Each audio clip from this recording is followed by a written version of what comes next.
The overnight underground news blip for the weekend of January 12th, 2019. Weekend Special.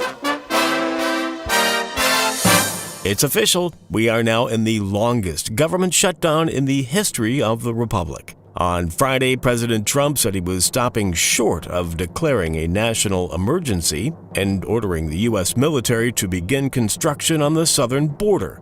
What do we know? A U.S. tourist to Japan was able to smuggle a gun aboard an airplane heading to Japan. Your tax refund, if you're lucky enough to get one, will probably be late, and 800,000 government workers will go without a paycheck. Many of those people, maybe even most of those people, that really have not been and will not be getting their money in at this moment, those people, in many cases, are the biggest fan of what we're doing. A man needs a big fan on a hot day.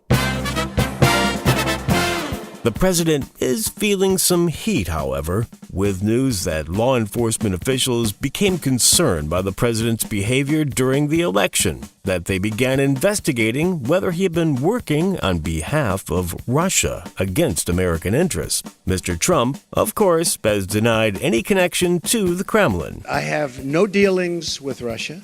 I have no deals in Russia. I have no deals that could happen in Russia because we've stayed away. Deal or no deal? Only Mr. Mueller's briefcase knows for sure. Dateline, Saudi Arabia.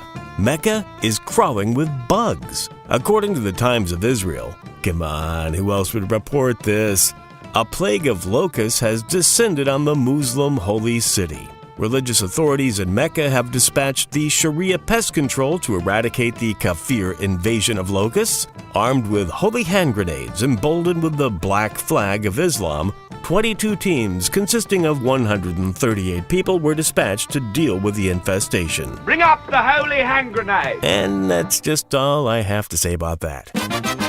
In today's segment of Idiots on the News, a teen in Utah crashed their car attempting to recreate the driving scene in the Netflix hit Bird Box. According to reports, the driver pulled a beanie over her eyes and kept driving, hit a light pole, another car, and a sound barrier. Well, obviously, don't, certainly it kind of goes without saying, or don't drive with your eyes covered.